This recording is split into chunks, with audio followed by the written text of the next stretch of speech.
दोस्तों आप सभी को जय मसीह की। परमेश्वर आप सभी को बहुत आशीष दे। मैं आशा करता हूं कि आप लोग अच्छे होंगे और प्रभु में आनंदित होंगे। जैसा कि आप लोग जानते हैं कि हमारे देश के अंदर जो चुनाव हुए हैं उनका रिजल्ट निकल कर 4 तारीख को सामने आ चुका है और उसमें जो रिजल्ट निकल कर आया उसमें एनडीए ने बहुत ही अच्छी सीटें हासिल की हैं और जो हमारे जो इंडिया जो गठबंधन था उन्होंने भी बहुत अच्छी सीटें हासिल की हैं। लेकिन कहीं ना कहीं अभी सरकार बनने के लिए बहुत सी बातों का सामना करना पड़ रहा है। ना तो इंडिया अपनी सरकार बना पा रही है और ना ही एनडीए अपनी सरकार बना पा रहा है। और यहाँ पे बहुत से हमारे मसीह भाई बहनें जिनके माइंड के अंदर एक सवाल आ जाता है, वो सरकार को चूज करते हैं कि कांग्रेस हमारी सरकार है, कोई कहता है बीजेपी हमारी सरकार है। लेकिन अगर बाइबल की नज़रिए से हम देखें तो एक्चुअली हमारी सरकार क्या है, कौन सी है, हमें कौन सी सरकार को सपोर्ट करना चाहिए, कौन सी सरकार को सपोर्ट नहीं करना चाहिए, बाइबल हमें इसके बारे में क्या कहती है। तो ये वीडियो आप लोग ज़रूर पूरा देखते रहिएगा, आप लोगों को ज़रूर पता चलने वाला है। देखिए, मैं आप लोगों को बता दूं, मसीह होने के नाते हमारा काम है सिर्फ इस देश के लिए प्रार्थना करना, क्योंकि बाइबल साफ कहती है कि राजाओं को नियुक्त करने वाला हमारा परमेश्वर है। वो राजाओं के मन को अपने कंट्रोल में रखता है।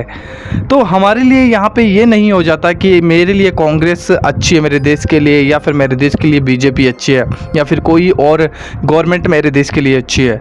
देखो, हमारा काम है सिर्फ प्रार्थना करना। हम प्रार्थना करेंगे तो परमेश्वर हमारे देश के ऊपर एक अच्छा लीडर नियुक्त करने में सक्षम परमेश्वर है और वो कभी भी अपने लोगों की प्रार्थनाओं को अनदेखा नहीं करता।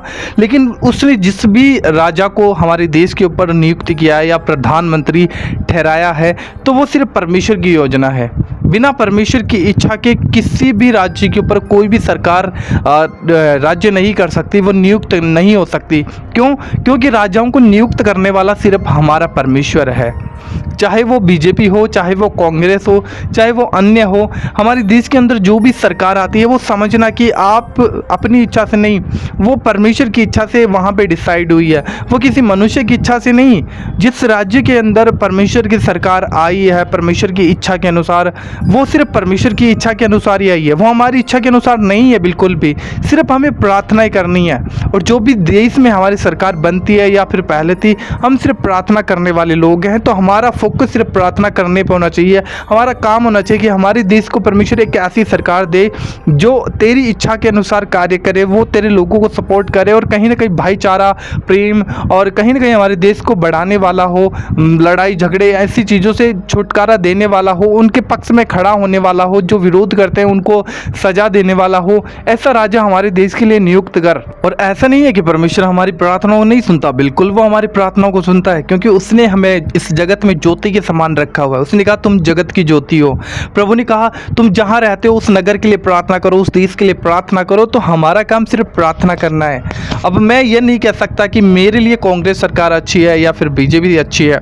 जो भी सरकार मेरे देश के ऊपर बनती है, मैं उसमें परमेश्वर की इच्छा को जानता हूँ और मैं खुश उस बात के लिए, क्योंकि प्रभु ने कहा इस संसार में तुम रहते हो तो इस संसार में तो तुम्हें क्लेश उठाना पड़ेगा। चाहे वो किसी की भी सरकार हो, चाहे वो बीजेपी की सरकार बनती है, कांग्रेस सरकार बनती है या फिर कोई और सरकार हमारे देश के अंदर बनती है, और वो अगर सपोर्ट में काम कर रहे हैं तो वो भी परमेश्वर की इच्छा है, या फिर वो विरोध में काम कर रहे हैं तो वो भी परमेश्वर की इच्छा है। तो परमेश्वर कई बार अपने लोगों को परखने के लिए, अपने निकट लेकर आने के लिए, तो वो एक ऐसी सरकार हमारे देश के अंदर नियुक्त करता है ताकि वो परमेश्वर के लोगों का मन परमेश्वर की ओर फेर दे। क्योंकि विरोध में लोग परमेश्वर को खोजते हैं और जो सच्चे होते हैं वो परमेश्वर के अंदर बढ़ जाते हैं, और जो परमेश्वर के साथ सिर्फ दिखावटी तरीके से चलने वाले होते हैं वो उस विरोध के अंदर परमेश्वर से हट जाते, दूर हो जाते हैं। और परमेश्वर हमेशा चाहता है कि वो अपने लोगों की छटनी करे, वो जाने कि हाँ मेरा सच्चा जन कौन है, और सच्चा वो है जो प्रभु के साथ चलने वाला। वो कभी भी अपने विरोध में, अपनी दुख तकलीफ में, अपनी समस्याओं में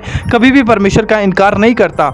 लेकिन जिसको लगता है, जो डर है, माहौल है, अगर डर आपके अंदर है और आपको लग रहा है कि ये सरकार हमारे देश के लिए खतरनाक है, ऐसा है, तो कहीं ना कहीं आपको प्रार्थना करने की आवश्यकता है, आपको प्रभु में बढ़ने की आवश्यकता है। क्योंकि बाइबल में हमें एक जगह पे देखने को मिलता है कि प्रभु यीशु मसीह जब गतसेमनी में प्रार्थना करने के लिए जब वो गए थे, तो वहाँ पे 3 चेलों को लेकर प्रभु यीशु मसीह गए थे और यीशु मसीह प्रार्थना कर रहे थे और चेलों को भी कहा कि उठो, जागते रहो और प्रार्थना करते रहो कि तुम परीक्षाओं में ना पड़ो। तो प्रभु क्या चाहता है कि हम सिर्फ प्रार्थना ही करते रहें, लेकिन वहाँ पर देखने को मिलता है कि चेलों ने प्रार्थना नहीं की। प्रभु यीशु मसीह ने 3 बार आकर बार बार इनको कहा उठो, प्रार्थना करो कि तुम परीक्षाओं में ना पड़ो, जागते रहो। लेकिन ये लोग अपनी नींद में, अपने आनंद संबंध में इतने सुस्त थे कि इन्होंने प्रभु की एक बार भी नहीं सुनी। और जब परीक्षा आई तो पतरस ने प्रभु का इनकार किया, चेले भाग गए, तितर बितर हो गए और एक ही चला प्रभु यीशु मसीह के साथ अंतिम समय तक क्रूस के सामने खड़ा हुआ था।